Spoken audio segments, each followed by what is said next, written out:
யாத்திராகமம் 20வது அதிகாரம் 16வது வசனம். பிறனுக்கு விரோதமாக பொய் சாட்சி சொல்லாதிருப்பாயாக. பிறனுக்கு விரோதமாக பொய் சாட்சி சொல்லாதிருப்பாயாக. ஆண்டவர் நம்மிடத்துல அவர் எதிர்பார்க்கிறதெல்லாம் உண்மையாய் இருக்கிறது. ஆண்டவர் நம்மிடத்துல உண்மையை எதிர்பார்க்கிறார். தேவனுடைய பிள்ளைகள் உண்மையாக இருக்க வேண்டும் என்று ஆண்டவர் எதிர்பார்க்கிறார். ஆண்டவருக்கு பிடிக்காத ஒன்று என்ன அப்படின்னா பொய் சாட்சி. பிறனுக்கு விரோதமாக சொல்லப்படும் பொய் சாட்சி. இது 10 கட்டளைகளில் ஒரு கட்டளையாக தேவன் கொடுத்திருக்கிறார். பொய் சாட்சி சொல்லாதிருப்பாயாக. எந்த இடத்திலும் நாம் தவறி போய் கூட ஒருவருக்கு விரோதமாய் பொய்யாக நாம் பேசிவிடவே கூடாது. அதுல நாம் மிகவும் ஜாக்கிரதை உள்ளவர்களாக இருக்கணும். ஏன்னா பொய் அப்படிங்கிற ஒரு விஷயமே பிசாசின் இடத்துல இருந்து உருவாகிறது. அவன் தான் பொய் பேசுவதற்கு நமக்கு எடுத்து கொடுக்கிறவனாக இருக்கிறான். பொய் பேசுவதற்கு யாருக்கும் சொல்லி கொடுக்க வேண்டும் என்று அவசியமே இல்லை. அவங்க சொந்த நாவினாலே எடுத்து பேசுறாங்க.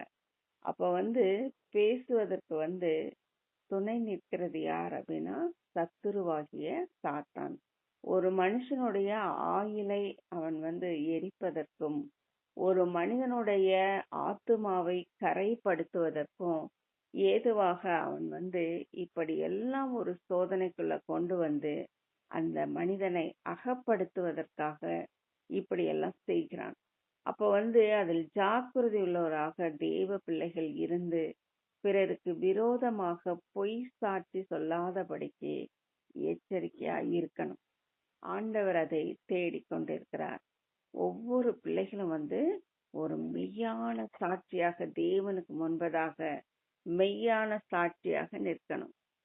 ஆண்டவருக்கு பொய் சாட்சி தேவையில்லை.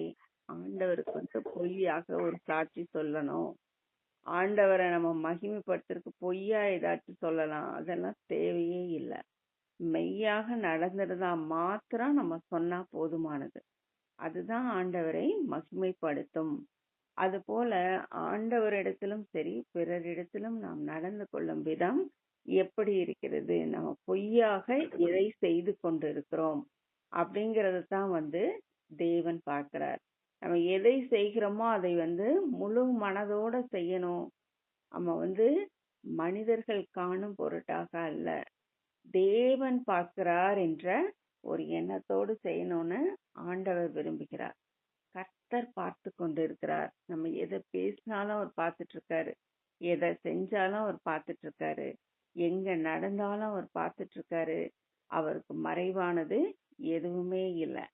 அப்படி இருக்கும்போது தேவனுக்கு முன்பதாக நாம் எப்படி நடந்து கொள்ளணும், அவருக்கு முன்பதாக நாம் பொய் சொல்லாதபடிக்கு நம்ம எப்படி காத்து கொள்ளணும், ஒவ்வொரு வார்த்தையும் அவர் கணக்கில் வைத்திருக்கும் போது அந்த வார்த்தைகளை எப்படியாய் காத்து கொள்ளணும் அப்படின்னு சொல்லி நம்ம தேவனுக்கு பயந்து நடக்கணும். ஒருவர் பிடிக்கல அப்படிங்கிறதுக்காக என்ன செய்வாங்கன்னா அவர்களை தவறாக கருதி கொண்டு தவறான காரியங்களை பொய்யாய் பரப்புவார்கள். பொய்யாய் பரப்பி அவர்களுக்கு ஒரு பொய்யான பேரை, தவறான ஒரு எண்ணங்களை அவர்களை குறித்து உருவாக்க வேண்டும் சொல்லி பொய்யாகவே அவர்களை குறித்து சொல்லி சொல்லி சொல்லி கற்பனையிலே தவறாக எண்ணி எண்ணி எண்ணி அப்படியாக பேசி திரிகிறவர்கள் இருக்கிறாங்க. ஆனா தேவன் மெய்யாக இருக்கிறார். அவரை குறித்து அநேகர் தவறாக கருதினாங்க. இவன் பிசாசுகளின் தலைவனாகிய பெயல்செபூலினாலே பிசாசுகளை துரத்துகிறான் அப்படின்னு சொல்லி ஆண்டவரை தவறாக கருதினார்கள். ஆண்டவர் மெய்யான தெய்வம். அவரை அவர் பிசாசுகளை அவரை பார்த்தாலே அது நடுநடுங்கி ஓடிடும்.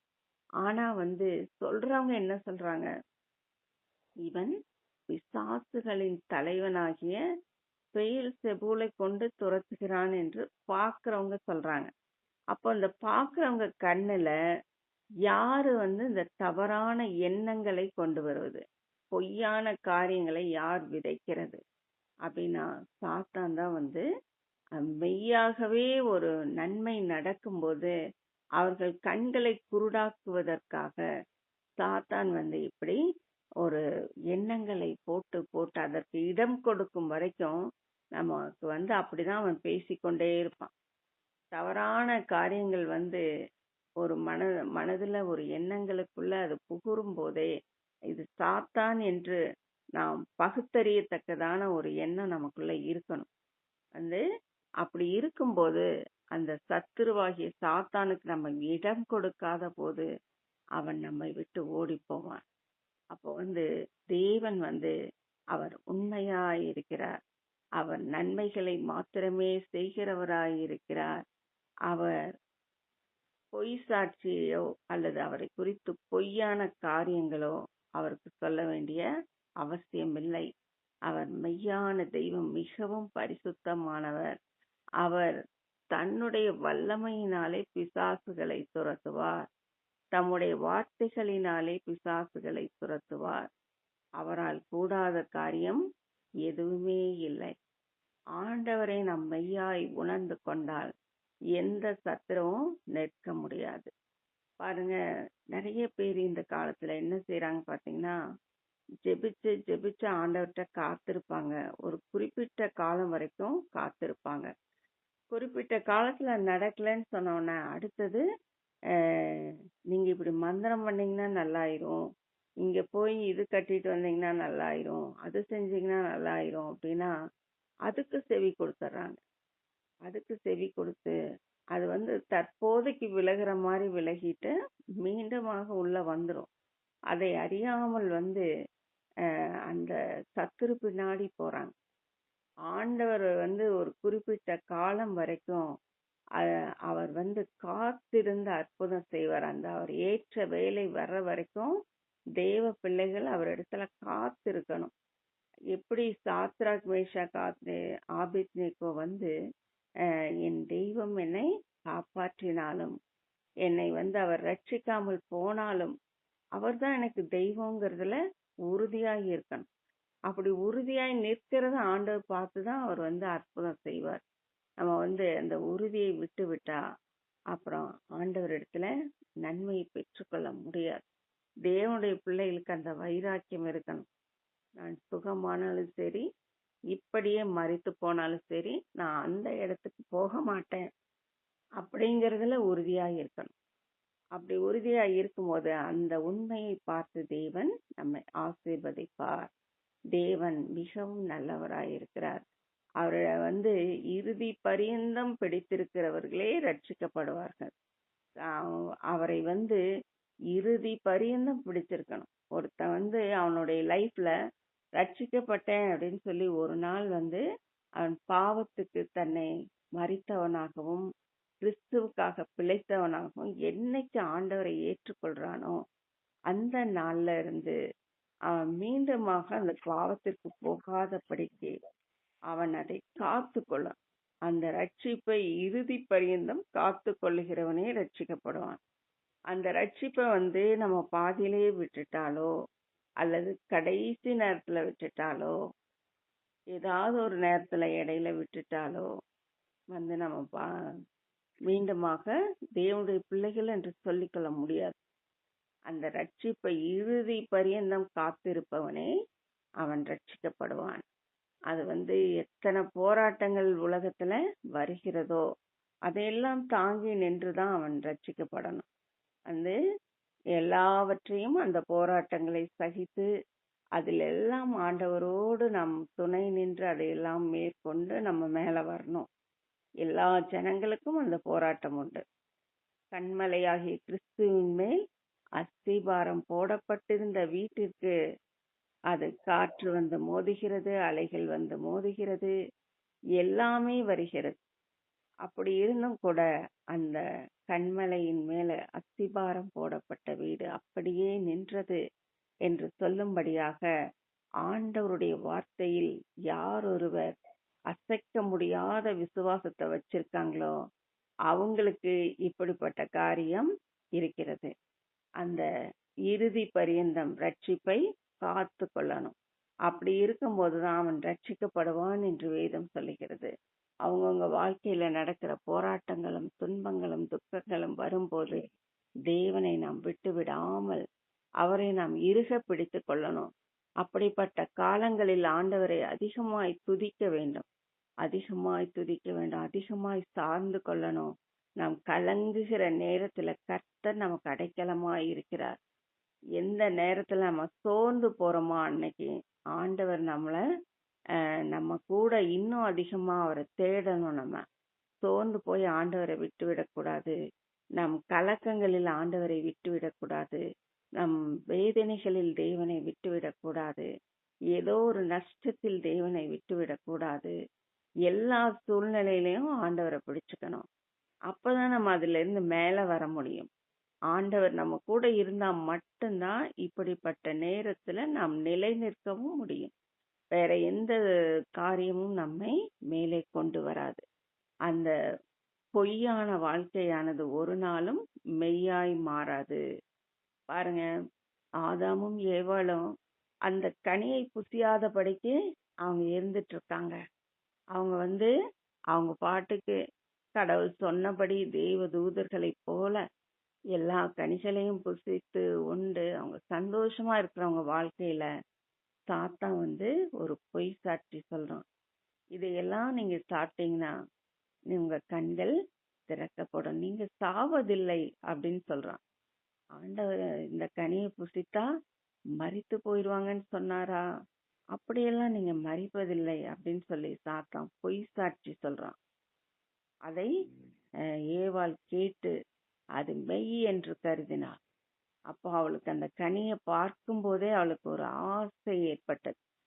அந்த பாருங்க, அது பார்வைக்கு இன்பம் தருகிறதுன்னு சொல்லி அவ அதை பார்க்கிறா. அப்ப பார்க்கும் போதே அவளுக்கு ஒரு ஆசை வந்தது. அதனால அந்த தவறான ஆசையினால அவள் விழுந்து போனாள். தேவனுக்கு முன்பதாக இருக்கக்கூடிய மகிமை 2 பேரும் இழந்து போனாங்க.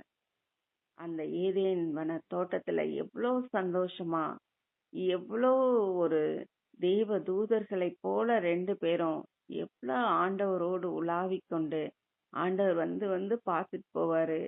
அப்ப அவங்க பகலின் குளிர்ச்சியான வேளையில ஆண்டவரோடு சஞ்சரித்து கொண்டு சந்தோஷமா இருந்தாங்க. அப்படியே இருந்திருந்தாங்கன்னா அவங்களுக்கு நோய் மனுஷனுக்கு வந்திருக்காது, வியாதி மனுஷனுக்கு வந்திருக்காது, சாவு வந்திருக்காது. தேவ தூதர்களை போல உள்ள தன்னுடைய சாயலின்படியே அவர்களை படைத்திருக்கிறார். எவ்வளோ ஒரு மகிமையான காரியம் பாருங்க. தேவதூதரை காட்டிலும் ஒரு மேலான ஒரு இடத்தை கொடுக்கணும்னு சொல்லி இந்த மனிதர்களை ஆண்டவர் படைத்தார். இந்த ஜனங்கள் என் துதியை சொல்லி வருவார்கள் என்று படைத்த அந்த ஜனங்களை ஒரே ஒரு பொய் சொல்லி அவர்களை ஒன்றுமில்லாமல் சாவுக்கு உரியவர்களாக மாறி போனார்கள். சாவை தாங்களாகவே தேடிக் கொண்டார்கள். இப்போ அந்த சாவு என்ற ஒரு காரியத்திலிருந்து யாராலும் தப்பிக்க முடியாத அளவுக்கு அந்த ஒரு காரியமானது மனிதனுக்குள் பிரவேசிக்க காரணம் இந்த பொய்யை நம்பினதுதான். இப்போ பொய்ய நம்பினா அவங்க ஏமாளிகள், அவங்க சாபத்திற்குள்ளாவார்கள். பொய்ய நம்ப கூடாது. எது பொய் எது மெய் என்று நமக்கு பகுத்தறிகிற அந்த உண்மை நமக்குள்ள இருக்கணும். இது பொய் அப்படின்னு தெரிஞ்சா அதுல இருந்து விலக தெரியணும். அப்ப அதை யார் செய்ய முடியும் அப்படின்னு சொன்னா, பரிசுத்த ஆவியானவர் நம்ம கூட இருக்கும்போது அந்த உணர்வை கொடுப்பார். யாராவது பேசும்போதே இது பொய் என்று உணர்த்திடுவார். பேச ஆரம்பிக்கும் போதே அவர் உணர்த்திடுவார் இது பொய் அப்படின்னு சொல்லி. அப்ப நம்ம அதை கவனிக்க கூடாது, அந்த பேச்சுக்கு இடம் கொடுக்க கூடாது. அது நம் செவிகளில் விழவும் வேண்டாம், அதை நம்ம கடைபிடிக்கவும் வேண்டியதில்லை. பொய்யான காரியங்களை சத்துருவானவன் அங்கங்கே விதைத்து கொண்டே இருக்கிறான். அன்னைக்கு அங்க பொய் சொல்ல ஆரம்பிச்சவன் அவன் ஒவ்வொரு இடத்திலும் பொய்யை விதைத்து விதைத்து விதைத்து இப்ப உலகத்துல பொய் தான் அதிகமா பெருகி இருக்கு. பாத்தீங்கன்னா, ஏதாவது ஒரு பொருளுக்கு விளம்பரம் பண்ணணும்னு வச்சுருங்க, அது விளம்பரத்தை பார்த்துட்டா நம்ம அந்த விளம்பரத்துல இருக்கிற மாதிரி ஒண்ணு கூட அந்த பொருள்ல நடக்காது. ஆனா விளம்பரத்துல அவ்வளோ சொல்லுவாங்க. அந்த பொருளை குறித்து அவ்வளோ மேன்மையா சொல்லுவாங்க. ஆனா நம்ம போய் அந்த கடையில, ஓ இவ்ளோ சொன்னாங்களே, இது மாதிரி இந்த பொருள் இருக்குமோ அப்படின்னு நினைச்சிட்டு நம்ம போய் வாங்கினோம்னா, அதுல ஒரு காரியம் கூட அவங்க சொல்ற மாதிரி நடக்கவே நடக்காது. அப்ப இதெல்லாம் என்னது? உலகத்துல இந்த விளம்பரங்கிறதெல்லாம் என்ன அப்படின்னா, எல்லாம் பொய். பொய் தான். ஏதாவது ஒரு 10% உண்மை இருக்கும். 90% பொய் கலந்திருக்கிறது. அப்போ எங்க பார்த்தாலும் இப்படி பொய் விதைக்கப்பட்டிருக்கிறது. வியாபாரங்களில் பொய், எல்லா இடங்களிலும் பொய் விதைக்கப்பட்டிருக்கிறது. ஒருவர் ஒரு பொருளை விற்பதற்கு அவங்க என்ன செய்றாங்க? பல பொய்களை சொல்றாங்க. ஏன் இன்னும் திருமணம் செய்து வைக்கிறவங்க என்ன செய்றாங்க? அவங்க பொய் சொல்லி கேக்குறாங்க. நிறைய பேர் திருமணமான பிறகு ஏமாந்து போறாங்க. இந்த வேலையில இருக்கிறாங்க, இப்படி இருக்கிறாங்க, அப்படி இருக்கிறாங்கன்னு சொல்லி பொய்யான காரியங்களை சொல்லி ஏமாற்றி திருமணம் செய்து கொள்றாங்க. இப்படி எத்தனை பேர் ஏமாந்து போறாங்க. அப்ப எது பொய் எது உண்மை என்பது தேவனுடைய பிள்ளைகள் பகுத்தறியணும். அதுக்கு பரிசுத்த ஆவியானவர் கூட இருந்தாதான் அது உணர்த்துவார். இதெல்லாம் பொய் அப்படிங்கறத உணர்த்திடுவார். அப்ப தேவ ஆவியானவர் நமக்குள்ள இருக்கிறது தான் இந்த வேதம் நமக்கு கற்றுக் கொடுக்கும் பாடத்தை உணர்த்துகிற ஒரு தன்மை தான் பரிசுத்த ஆவியானவர். அவர் நம்ம கூட இருந்தா நம்மள செம்மையான வழியிலே நடத்துவார். பரிசுத்த ஆவியானவர் ஒருவருக்குள்ள வரும்போது அவங்க பகுத்தறிந்து கொள்வாங்க. அவங்க எப்படி நடக்கணுங்கிறத உணர்த்திட்டே இருப்பாரு. ஆவியானவர் பைபிளை உணர்வாக பெறுவதுதான் பரிசுத்த ஆவியானவர். அவர் ஒருத்தன் பைபிள் படிக்காட்டா கூட பரிசுத்த ஆவியானவரால நிறைஞ்சிருந்தானா அவன் பாவம் செய்யவே முடியாது. அவன் பைபிள்ல என்னென்ன விஷயம் என்னென்ன இருக்கோ அதன்படி ஆண்டவர் அவனை டிசைன் பண்ணிடுவாரு. அதெல்லாம் செய்ய விடாம அவர் கரெக்ட் பண்ணிட்டே இருப்பாரு. அப்ப அவன் பாவம் செய்ய முடியாது. பைபிளுடைய உணர்வு தான் பரிசுத்த ஆவியானவர். பைபிளோட பிராக்டிக்கல் மாடல் தான் இயேசு கிறிஸ்து. அது பைபிள்னா என்ன அப்படிங்கறதோட வாழ்க்கையிலேயே அவர் செய்து காண்பித்தார். வசனங்கள்லாம் என்ன, அதை எப்படி வாழணும் அப்படிங்கறத ஆண்டவர் வாழ்ந்து காண்பிச்சார். அவர் தான் பிராக்டிக்கல் மாடல் ஆஃப் பைபிள். உணர்வின் வடிவம் தான் பரிசுத்த ஆவியானவர். பைபிளோட உணர்விலே பைபிளை வெளிப்படுத்துறவர் தான் பரிசுத்த ஆவியானவர். அப்ப இந்த மாதிரி ஒருவன் ஆண்டவரை தனக்குள்ளே கொண்டிருந்தால் அவன் பொய்க்கு இடம் கொடுக்க முடியாது.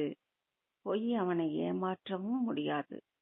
தேவன் ஏதாவது ஒரு வகையில காண்பிச்சு கொடுத்துருவார். ஆண்டவரோட நம்ம இறுதி பரியந்தம் உண்மையா இருந்தா தேவன் ஒரு காலத்திலே நம்மை உயர்த்தும் காலம் என்று ஒன்று இருக்கிறது.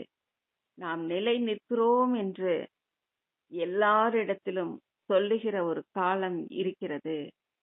ஆண்டவர் நம்மை உயர்த்தும் ஒரு காலம் இருக்கிறது.